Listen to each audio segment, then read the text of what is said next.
नमस्कार, state live में आप सभी का स्वागत है। मैं हूं आपके साथ अपना शुरुआत करेंगे बिहार से। बता दें, सीएम नीतीश ने परियोजनाओं का उद्घाटन किया। आपको बता दें, मुख्यमंत्री नीतीश कुमार ने पटना जिले के अंतर्गत विक्रम लॉक कैनाल बैंक सौर ऊर्जा परियोजना का फीता काटकर उद्घाटन किया।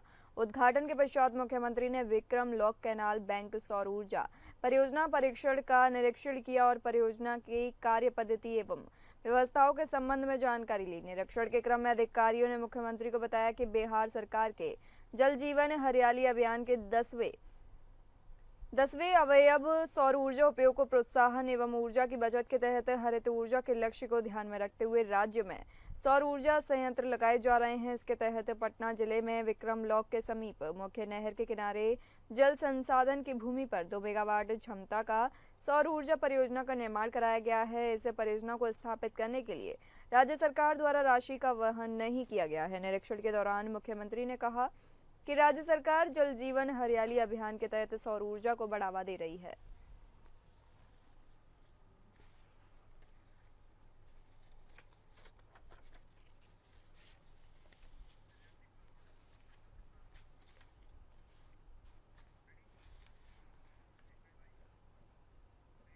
अशोक चौधरी के मानहानि के मुकदमे के सवाल पर प्रशांत किशोर ने कहा कि हमें मानहानि मुकदमा और एफआईआर से डराने वाला कोई पैदा नहीं हुआ है। जिनका आप नाम ले रहे हैं वे जितनी बार चाहें मानहानि एफआईआर कर दें। आपको प्रशांत किशोर किसी से डरने वाला दिखता है?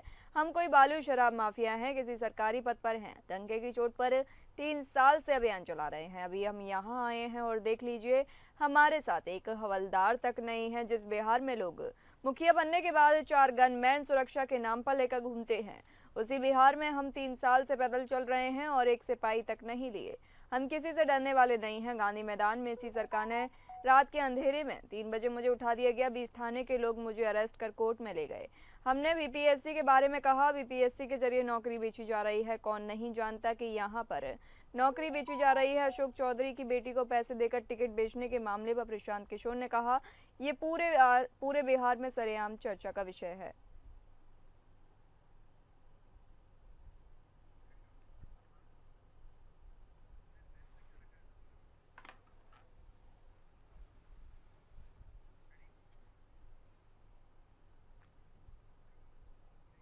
जनसुराज पार्टी का एक प्रतिनिधिमंडल राज्यपाल से मिला। और बता दें, मुजफ्फरपुर के जगन्नाथपुर गांव की दलित नाबालिग लड़की के साथ घटित अमानवीय घटना और उसके बाद पीएमसीएच की लापरवाही के कारण उस लड़की की मौत के खिलाफ ज्ञापन सौंपा। राज्यपाल से मुलाकात के बाद पत्रकारों से बातचीत करते हुए प्रदेश अध्यक्ष मनोज भारती ने कहा कि जनसुराज पार्टी आज अपनी 4 मांगों को लेकर राज्यपाल से मिली। हमारी पहली मांग है कि इस पूरी घटना की नैतिक जिम्मेदारी लेते हुए स्वास्थ्य मंत्री तुरंत इस्तीफा दें। दूसरी मांग एसकेएमसीएच और पीएमसीएच में हुई पर प्रशासनिक और चिकित्सीय लापरवाही की न्यायिक जांच हो और दोषी कर्मियों के खिलाफ सख्त अनुशासनात्मक और आपराधिक कार्रवाई की जाए।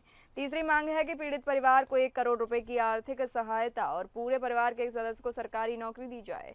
और हमारी चौथी मांग है कि दुष्कर्म के आरोपी को तुरंत न्याय प्रणाली के तहत सख्त से सख्त सजा मिले ताकि समाज में न्याय प्रणाली के प्रति विश्वास बहाल हो।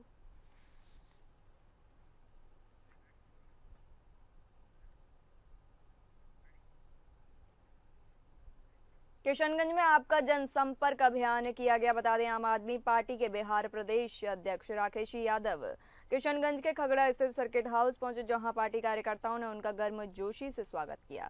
इस अवसर पर उन्होंने प्रेस वार्ता कर आगामी बिहार विधानसभा चुनावों की रणनीति साझा की। राजेश यादव ने बताया कि पार्टी पूरे राज्य की 243 सीटों पर चुनाव लड़ेगी। उन्होंने कहा, हम बिहार के सभी जिलों का दौरा कर रहे हैं और जनता के बीच जाकर उनके विचार जान रहे हैं। हमारी जनसंपर्क यात्रा की शुरुआत बेगूसराय से हुई थी और अब सीमांचल के 4 जिलों का दौरा करते हुए किशनगंज पहुंचे हैं। राजेश यादव ने नीतीश कुमार सरकार की शराबबंदी नीति पर सवाल उठाते हुए कहा कि बिहार में शराबबंदी केवल नाम की है। उन्होंने आरोप लगाया कि यहां जेल, थाने और पुलिस के जरिए आसानी से शराब उपलब्ध हो रही है। सरकार और अफसरशाही शराब के नाम पर उगाही का धंधा चला रहे हैं और निर्दोष लोगों को जेल भेजा जा रहा है। आम आदमी पार्टी इस अन्याय के खिलाफ सड़कों पर उतर रही है और अररिया जिले में विरोध प्रदर्शन कर रही है। इस अवसर पर जिलाध्यक्ष मोहम्मद शकील और प्रदेश महासचिव केशव किशोर प्रसाद सहित अन्य पार्टी के कार्यकर्ता मौजूद रहे।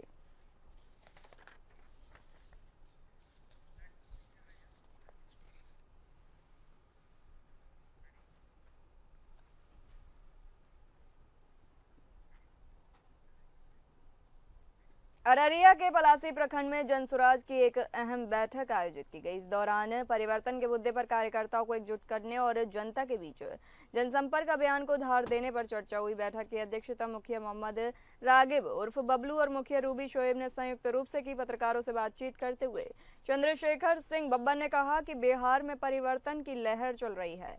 जनता अब भ्रष्टाचार, बेरोजगारी और स्वास्थ्य व्यवस्था की बदहाली से तंग आ चुकी है। उन्होंने कहा कि पिछले 35 वर्षों से एक ही सोच की सरकार राज्य को पीछे ढकेल रही है। उन्होंने आरोप लगाया कि नीतीश सरकार और भाजपा की डबल इंजन सरकार ने लोगों को केवल धोखा दिया है। अब वक्त आ गया है कि जनता एकजुट होकर बदलाव लाए। जनसुराज इसी बदलाव की आवाज को गांव-गांव तक पहुंचा रहा है। अली राजा ने भी कार्यकर्ताओं को संबोधित करते हुए कहा कि बिहार के भविष्य के लिए नया विकल्प तैयार किया जा रहा है और इसमें युवाओं की भूमिका सबसे अहम होगी।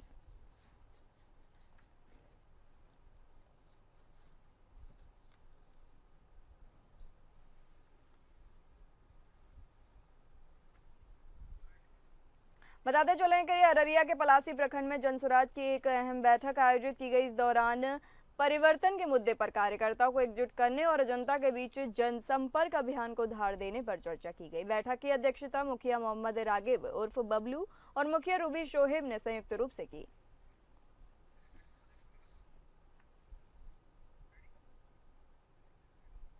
भागलपुर में विश्व साइकिल दिवस पर जागरूकता रैली निकाली गई। बताते चले जिलाधिकारी कार्यालय से शुरू हुई यह रैली कचहरी चौक होते हुए सैंडेंस कंपाउंड मैदान तक पहुंची। खुद जिलाधिकारी डॉक्टर नवल किशोर चौधरी साइकिल चलाते हुए इस रैली का नेतृत्व करते हुए नजर आए। इस दौरान जिले के कई वरिष्ठ अधिकारी भी साइकिल चलाकर उनके साथ दिखे। इस पहल का उद्देश्य था लोगों को स्वास्थ्य और पर्यावरण के प्रति जागरूक करना। जिलाधिकारी ने कहा कि अगर आप ज्यादा लंबी दूरी तय नहीं करते तो साइकिल जरूर चलाइए।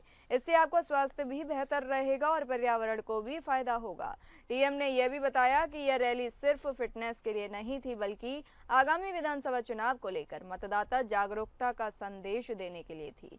हम लोगों से अपील करते हैं कि जिनका नाम अभी तक वोटर लिस्ट में नहीं है वे जल्द से जल्द जुड़वाएं और लोकतंत्र में अपनी भागीदारी सुनिश्चित करें।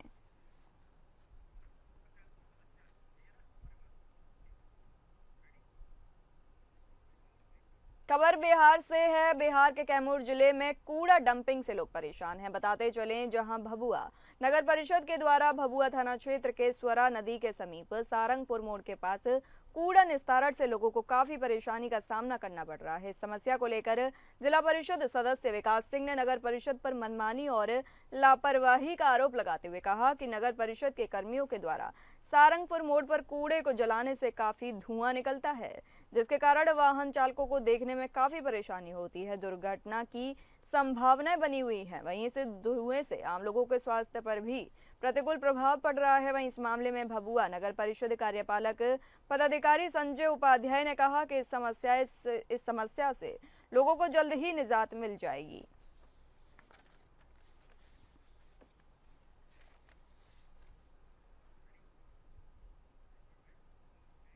जमुई के झाझा थाना क्षेत्र के केशवपुर गांव में मुस्लिम समुदाय के आस्था से जुड़े 150 वर्ष पुराना मजार को असामाजिक तत्वों के द्वारा तोड़कर क्षतिग्रस्त कर दिया गया, जिससे माहौल तनावपूर्ण हो गया। बड़ी संख्या में ग्रामीणों की भीड़ मौके पर लग गई और लोगों ने वैसे सामाजिक तत्वों के खिलाफ ठोस कार्रवाई करने की मांग करने लगे। इधर घटना की जानकारी झाझा पुलिस के लोगों ने दी तो एसडीपीओ राजेश कुमार, एसएचओ संजय सिंह, प्रभारी सीओ आरती भूषण, एएसआई मुकेश सिंह, चंदन कुमार सहित जिले से बड़ी संख्या में पुलिस बल मौके पर पहुंचा और तनावपूर्ण होने जैसे माहौल पर काबू पाया।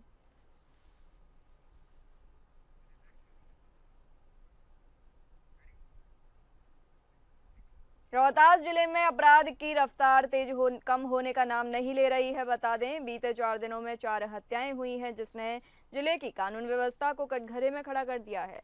लगातार हो रही इन वारदातों से लोगों में भय का माहौल है, जबकि अपराधियों के हौसले बुलंद होते जा रहे हैं। पुलिस हर बार मौके पर पहुंच रही है, बयान जारी हो रहे हैं, लेकिन नतीजे शून्य हैं। सबसे ताजा मामला काराकाट थाना क्षेत्र के जमुआ बाल गांव का है, जहां सोमवार को वीएमपी से रिटायर्ड 80 वर्षीय वृद्ध अमिका पांडे की हत्या कर दी गई। वे रोज की तरह अरुण पांडे के हाथे में बैठे थे और वहां लोगों से बातचीत कर रहे थे, लेकिन इस बार वे घर लौटे ही नहीं। देर शाम जब उनका पता नहीं चला तो परिजन उन्हें ढूंढने निकले। काफी खोजबीन के बाद उनका शव खून से लथपथ अवस्था में मिला।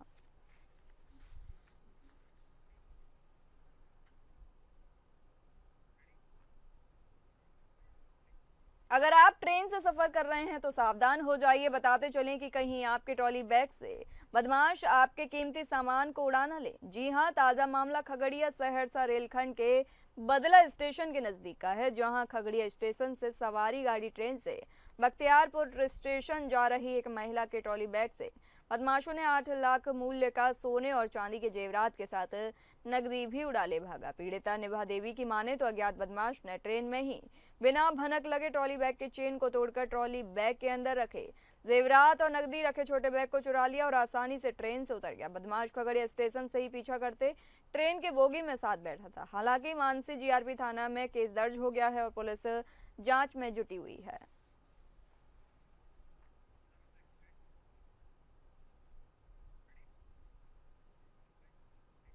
सासाराम में सड़क हादसे में पिता पुत्र की मौत हो गई। बताते चलें, खबर सासाराम से है, जहां बड्डी थाना क्षेत्र के जंजरा करूब गांव में एक अनियंत्रित ट्रैक्टर की चपेट में आने से बाइक सवार पिता पुत्र की मौत हो गई। मृतक दोनों सफाई कर्मी थे। सासाराम नगर निगम क्षेत्र से सफाई कर अपने गांव चिनारी के खुडनू कला लौट रहे थे। इसी दौरान हादसे के शिकार हो गए स्थानीय लोगों ने दोनों को उठाकर अस्पताल लाना चाहा, लेकिन दोनों की मौत हो गई। इस घटना के बाद परिजनों में हाहाकार मच गया।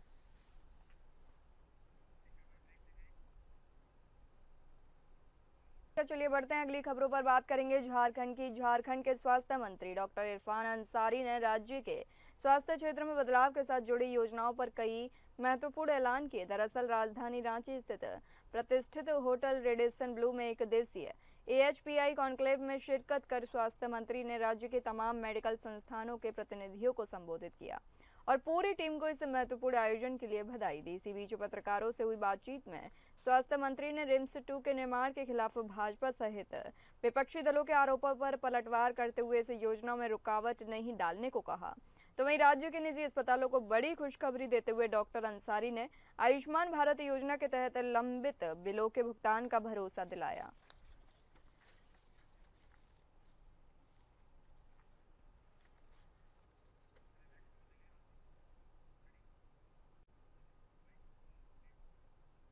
झारखंड की राजधानी रांची में आदिवासी धार्मिक स्थल सरना स्थल के पास फ्लाईओवर के तहत एक रैंप के निर्माण पर तमाम आदिवासी संगठनों ने नाराजगी जताते हुए आज झारखंड बंद कर दिया। इस बंद के तहत लोगों का आना जाना तो प्रभावित हुआ, लेकिन प्रदर्शनकारियों ने लोगों की गाड़ी रोककर उन्हें उल्टे रास्ते भेज दिया, जिसके बाद बिजूपाड़ा के पास रांची डाल्टनगंज मार्ग को भी अवरुद्ध किया गया। प्रदर्शन के दौरान संगठन ने पोस्टर जारी कर रैंप को हटाने की अपनी मांग बरकरार रखी, जिसे लेकर रांची पुलिस ने सुरक्षा के कड़े इंतजाम किए। इसके साथ ही आंदोलन कर रहे आदिवासी संगठनों ने चेतावनी दी कि जब तक रैंप नहीं हटाया जाएगा उनका ये आंदोलन जारी रहेगा।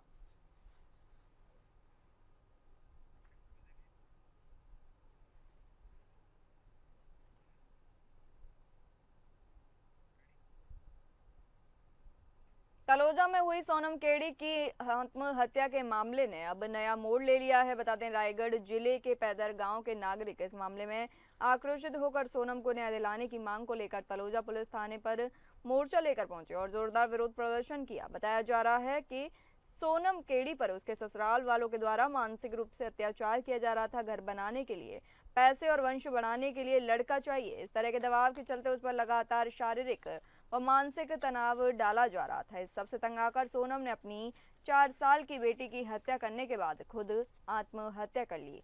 इस दर्दनाक घटना ने पूरे इलाके को हिलाकर रख दिया है।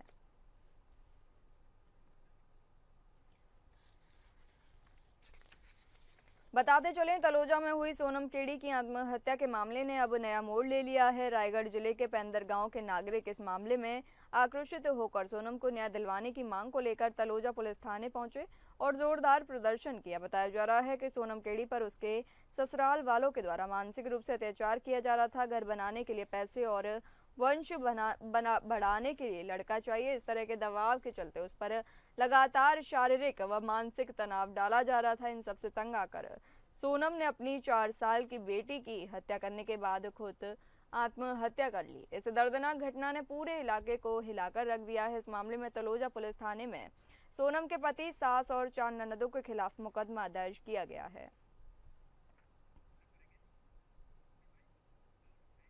फिलहाल इस बुलेटिन में इतना ही। नमस्कार।